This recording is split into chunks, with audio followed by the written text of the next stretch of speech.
talaga tayo everyday. Napag-alaman natin na mayroong mag-aaklas at abangan-abangan natin yan. Pero kanina ay meron na naman tayong natanggap na balita. Forced exile or voluntary exile. Napag-alaman natin ayon sa ating informante, which is magandang balita na pinaghahandaan na ni Bangag ang kanilang exile. Ayon sa puting asas, ramdam nila na itong mga grupong ito handa nang tapusin ang kadyutahan ni Lisa Tanas. Effective ang lahat ng ating pakikipaglaban. So pinaghahandaan nila ang pagpapatalsik sa kanila. At ang malungkot, yung mga bagmen nila ay noon pa naman ito, hindi na ito actually bago. Pinupwesto na ang pera ng bayan para sa kanilang pagtakas sa Pilipinas. Correct. Kaya nga, di ba, ang budget without explaining to you, the 6.325 trillion budget, national budget for 2025, ay pipirmahan na daw ni Bangag sa Atrenta, sa Rizal Day, nang hindi nagpapaliwanag sa inyo na mali ang ginawa nila sa pag-zero budget ng PhilHealth, sa pagtapya sa Department of Education budget, at dito sa military. Well, gising naman na yung mga brusko natin. Shoutout sa inyo mga brusko. I love you guys. Balikan natin ang pangyayari. Dahil ayon sa ating mga palangga, okay, ating mga palangga na mga juting jahas, kumbensido na sila na adik talaga ang kanilang pangulo. Pero, bago tayo magpakumbinsi sa inyo, balikan muna natin ang mga balita. May drug addict tayo na presidente. Yan. Ako, Balita yan. Mr. President, May drug addict. May drug addict tayong presidente. Tagal naman itong advertisement na to. President, Ma'am Lisa Araneta Marcos, hindi ninyo ako kalaban. Wala akong sinasabi ng masama. Hindi lang ako makakampanya noon. Alam mo, iniiwasan ko ito.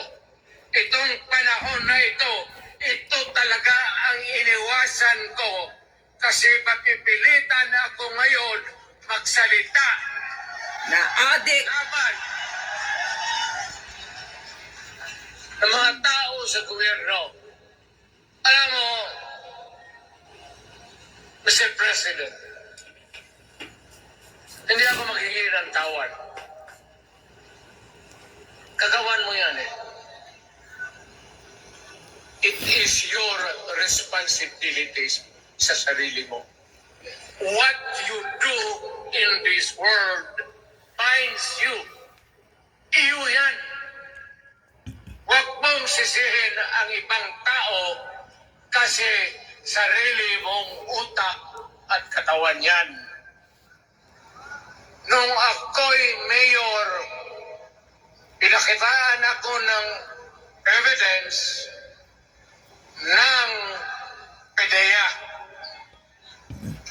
Doon sa listahan, nandoon yung pangalan mo. Drug addict Marcos. Ayaw kong sabihin yan. Kasi magkaibigan tayo. Kung hindi magkaibigan, magkakilala. Ikaw pumapasok kayo ng alanganin. Okay. Doon na lang muna tayo. Binabalikan lang natin, mga palangga, dahil ito ay mga napag-usapan ng mga matitino noong isang araw. Yung expose na yan, na sinasabi ni Pangulong Duterte, January pa yan. Sunod-sunod, lumabas ang PDEA leaks, lumabas yung video, di ba? Noong July 22 ng kanyang State of the Nation address. So kaya naman nag-usap-usap, sabi ng ating puting ahas, sabi nga sa akin, Miss Palangga Maharlika, yung ang karamihan ng mga bruskong-brusko, kaya natataranta na si Bangag ngayon, at hindi lang yon, baka pwede daw magorgor sa kanyang pagiging addictus benedictus. Last year ko pa sinabi sa inyo na nagkaroon ng muscle spasm si Bangag. According to our source, kinabahan si Lisa Tanas, akala niya magugurgur na. Kaya sabi ng ating puting ahas, dalawa lang ang pupuntahan ni Bangag. Forced exile, kung ayaw niyang umalis, or magugurgur siya sa sarili niyang pagsingot ng pulburon. Sabi ko nga gano'n sa kanya, Buti na-realize nyo yan. Tagal-tagal nyo, sabi ko na gano'n. Sa kanila, sabi nga daw ng mga prinsipe ng Kakawate, ano pa ba ang kailangan i-expose? Mukhang Yeah. magaganap na ang sinasabi ni Pangulong Duterte na magagaya ka sa tatay mo. Baka magaya ka. Tapos yung kausap nga natin kahapon, sabi nga daw ng mga katropa niyang Repa Pips, doon sa kaharian ng Kakawate, ano pa daw ba dapat ang expose na pwedeng ilabas na lahat. Nag-meeting sila, habang nagkakape sila, lalo na ang pulburon. Sabi ko nga sa kanya, sabi ko, sir, yun na nga eh. Kaya nga araw-araw kami, hindi ako tumitigil. Alam niyo naman, di ba, yung araw ng kagitingan, may video yan, nasa PTV, nasa RTV. Ang tanong ko, tanungin nga kita, sabi kong ganon. Kumbinsido ka ba na ang nasa nguso ni Bangag Jr. ay pulburon o tawas? Natawas siya. Sabi niya sa akin, Miss Maharlika, alam naman natin kung ano yon, ganon. Pero hindi, gusto ko sabihin mo, tawas ba or pulburon? Sabi niya, syempre kokak yun, or pulburon nga. Kaya nga pinaparating niya sa inyo, pinaparating niya sa atin, sabi niya, kumbinsido na ang majority sa lahat ng katiwalian ni Bangag, lalo na yung pagiging pulburonic. Nakikita daw nila yan. Yung talamak na krimen ngayon at nagbabalikan na bentahan ng 3-5 Kaya dyan nga. sa palye. Grabe No na ngayon. need expose. Sabi nga sa akin, Mas Mahal ka na, expose mo na lahat eh.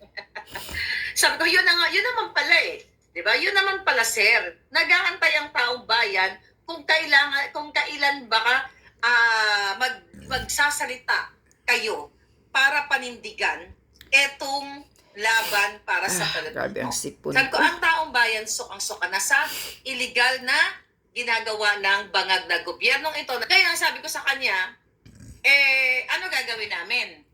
Araw-araw nagdadadakdak na ako dito. Ang sabi niya mga palangga, just keep doing what you're doing. Kasi effective at mumulat ang taong bayan. Na nai-educate sila dahil sa number 1 yung paggamit ni Marcos Jr.